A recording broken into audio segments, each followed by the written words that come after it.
یہ ہم نے بھی دیکھا ہوا دور کہ کنویں سے پانی نکال کر کھیتوں کو ہم سیراب کیا کرتے تھے، پھر دیکھتے دیکھتے ٹیوب ویل آ گئے تو ان سے پانی ہم اپنے کھیتوں کو دینے لگے۔ وہ جو کنویں تھے ان کو باقاعدہ بند نہیں کیا، لیکن اب کہیں کوئی پرانا کنواں ہو تو وہاں جا کر دیکھو، ایک تو پانی بہت نیچے جا چکا ہے، دوسرا ڈول ڈال کر نکالو گے تو گندا ہو چکا ہے، سونگو گے تو بدبودار ہو چکا ہے۔ پانی وافر تھا، شفاف تھا، کثیر تھا، پاکیزہ تھا، لیکن اب وہی پانی نیچے بھی چلا گیا، نہ اس کی فراوانی رہی، نہ اس کی تازگی رہی، نہ اس کا وہ شفاف پن رہا۔ کیوں؟ اس لیے کہ جب وہ کنواں اپنا فیض باہر دیتا تھا نیچے سے سوتے پھوٹتے تھے، جتنا لٹاتا تھا اللہ اور دے دیتا تھا، جب اس نے باہر دینا چھوڑ دیا اللہ نے اس کو عطا کرنا چھوڑ دیا۔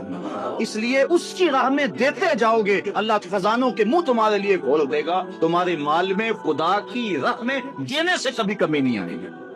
اگر کسی کا مال کم ہوا ہے، کاروبار لوگوں کے دیکھیں ہم نے، بڑے بڑے کاروبار ہوتے ہیں بعد میں ختم ہو جاتے ہیں، تلک الایام نداولھا بین الناس، دن پلٹتے رہتے ہیں، آج اور کل کیفیت اور۔ اس کی وجہ یہ نہیں ہے کہ اس نے راہ خدا میں لٹایا تو اس لیے ایسا ہوا، اس کی وجہ اور ہے۔ اس لیے راہ خدا میں جتنا مرضی مال دو گے کم نہیں ہوگا، بلکہ اللہ تعالیٰ وعدہ دیتا ہے کہ تم اس کے راہ میں دو گے تمہارا مال بھی بڑھا دوں گا اور تمہاری بخشش بھی فرما دوں گا۔ اللہ اکبر۔ یؤتی الحکمت من یشاء، یہ ساتھ ہی ذکر تھا مال کے خرچ کرنے کا، یہاں ذکر حکمت کا کر دیا، وہ جسے چاہے حکمت دے دیتا ہے۔ مطلب کیا؟ راہ خدا میں خرچ کرنے کا جذبہ، یہ بڑی دانائی کی بات ہے۔ وَمَن یُؤْتَ الْحِکْمَةَ فَقَدْ أُوتِیَ خَیْرًا کَثِیرًا، اور جس کو حکمت دی گئی اس کو بہت ساری بھلائی دی گئی۔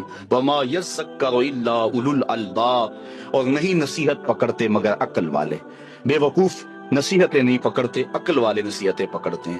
وَمَا أَنفَقْتُم مِّن نَفَقَةٍ أَوْ نَذَرْتُم مِّن نَذْرٍ، اور جو تم خرچ کرو یا کوئی نظر مانو، بے شک اللہ فَإِنَّ اللَّهَ يَعْلَمُهُ، بے شک اللہ اسے جانتا ہے۔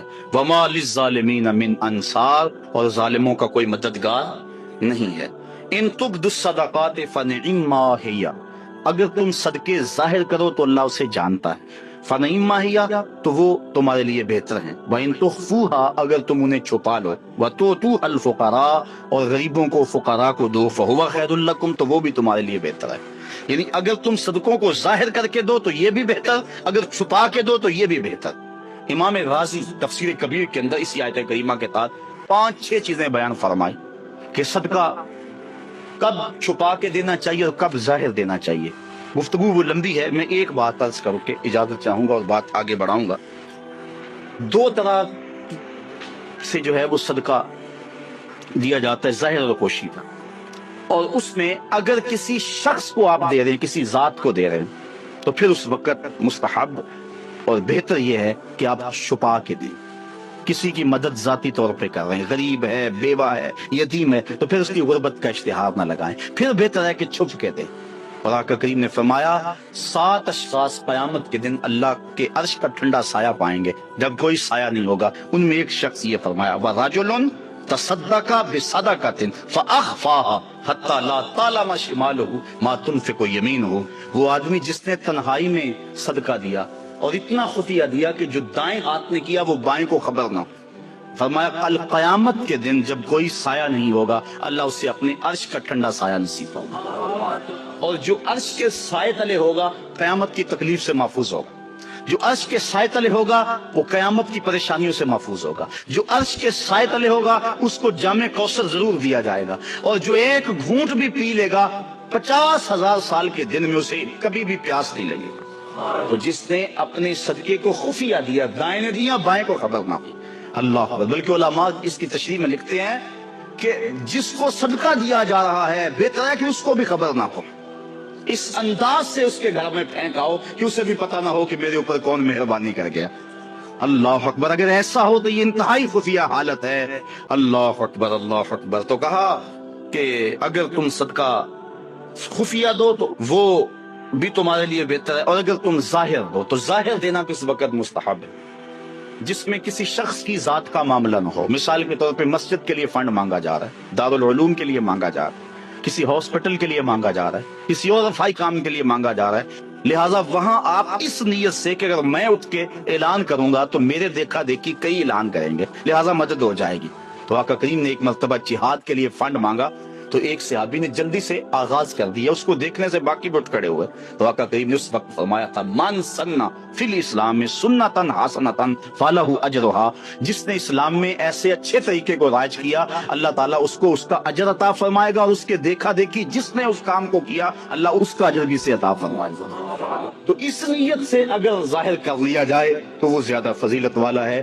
دوسرا، اگر آپ خفیہ کی بجائے اعلانیہ کرتے ہیں تو اس سے آپ کے نفس پر ریاکاری کا امکان پیدا ہو جاتا ہے، تو پھر بہتر یہ ہے کہ ریاکاری سے بچنے کے لیے خفیہ صدقہ کیا جائے تاکہ اللہ تعالیٰ آپ کی اس عمل کی برکت آپ کو نصیب فرمائے، ورنہ ایسا ہوگا کہ ریاکاری سے سب کچھ برباد ہو جائے گا۔ آگے ارشاد فرمائے وَيُكَفِّرُ عَنْكُم مِّن سَيِّئَاتِكُم، اگر تم اللہ کی راہ میں چھپ کے یا ظاہر صدقہ کرو گے تو اللہ کے نزدیک وہ بہتر ہے اور وہ اس سے تمہارے گناہوں کو اتار دے گا، یعنی صدقہ دینے سے جو ہے وہ گناہ مٹتے ہیں۔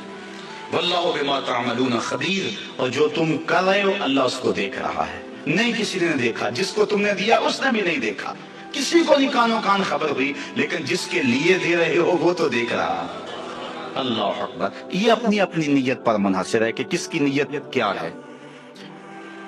لیس علیک ہداہم ولکن اللہ یہدی من یشاء، اے حبیب آپ کے اوپر لازم نہیں ہے کہ ان کافروں کو جو ہے وہ آپ ہدایت دیں، بلکہ اللہ جس کو چاہتا ہے ہدایت دیتے۔ یہ کفار کو صدقہ دینے کے جواز پر آیت نازل ہوئی۔ صحابہ صدقہ اپنا دیتے تھے، اپنوں کو مسلمانوں کو بھی، لیکن ان کے رشتہ دار کافر بھی ہوتے جو پریشان ہوتے، تو دل میں آتا یہ کافر ہیں، تو اللہ تعالیٰ نے اجازت دی کہ ان کو بھی آپ دے سکتی ہیں۔ تو کافر کو صدقہ واجبہ نہیں لگتا، یعنی زکوٰۃ نہیں لگتی، صدقہ فطر نہیں لگتا، اور جو منت کا جو صدقہ ہے وہ نہیں لگتا، واجبہ نہیں لگتا، نافلہ صدقے جو ہیں ویسے تعاون کر دیا جائے تو وہ اس کو لگ جاتا ہے۔ اس کی دلیل قرآن مجید کی یہ آیت، وَمَا تُنْفِقُوا مِنْ خَيْرٍ فَلِأَنفُسِكُمْ، اور تم جو اچھی چیز دو تو تمہارا ہی اس میں بھلا ہے، فائدہ تمہیں ہی ہوگا، تمہارا ہی بینک ہے۔ وَمَا تُنْفِقُونَ إِلَّا ابْتِغَاءَ وَجْهِ اللَّهِ، اور تمہیں خرچ کرنا مناسب نہیں مگر اللہ کی رضا چاہنے کے لیے۔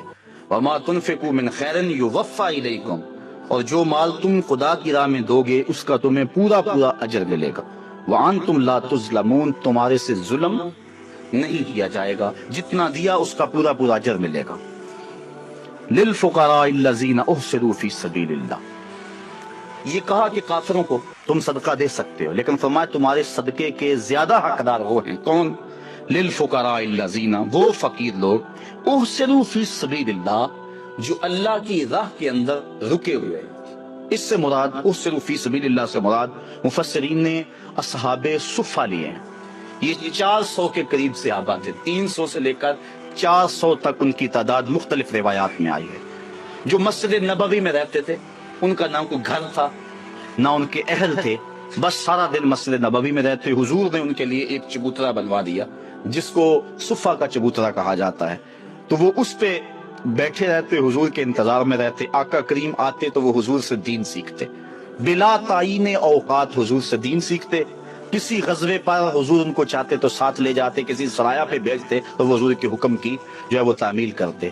زیادہ کوشش کرتے کہ وہ لکڑیاں اکٹھی کر کے ان کو بیچ کر اپنے پیٹ کا گزارا کرتے، لیکن مصروفیت چونکہ تعلیم دین میں تھی تو وہ کمائی نہیں کر سکتے تھے۔ اللہ تعالیٰ جل شانہ نے یہاں باقاعدہ یہ بات ارشاد فرما دی، لا یستطیعون ضربا فی الارض، وہ زمین پر چل نہیں سکتے، یعنی باقاعدہ وہ کاروبار نہیں کر سکتے کیونکہ وہ دین کے علم کے لیے رکے ہوئے ہیں۔ کہا تمہارے صدقے کے زیادہ حقدار یہ طلباء ہیں، دین والے لوگ جو اپنا سب کچھ چھوڑ کے دین سیکھ رہے ہیں۔ یحسبہم الجاہل اغنیاء من التعفف، سوال نہ کرنے کی وجہ سے اس کو ناواقف آدمی سمجھتے ہیں یہ تو بڑے ٹھیک ٹھاک ہیں، یہ تو غنی ہے۔ چونکہ ہر بندہ اندر نہیں جھانک سکتا، وہ کیا کسی نے کہا تھا نا، ہستی پلکوں کے نیچے غم بھی پلتے ہیں، ہستی پلکوں کے نیچے غم بھی پلتے ہیں، مگر کون دیکھتا ہے اتنی گہرائی میں۔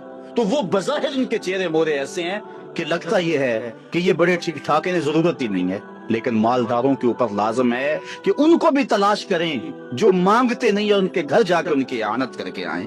اللہ نے اپنے محبوب سے مخاطب کر کے کہا، تعرفہم بسیماہم، محبوب تو ان کی پیشانیوں سے پہچان لیتا، لوگ نہ جانے تجھے تو پتا ہے۔ حضرت ابو ہریرہ رضی اللہ تعالیٰ عنہ باہر آ کے بیٹھ گئے، کہتے مجھے بھوک بڑی لگی ہوئی تھی، اور اتنی بھوک کہ گزارا نہیں ہو رہا تھا, بیٹھا نہیں جا رہا. میں نے کہا کوئی آدمی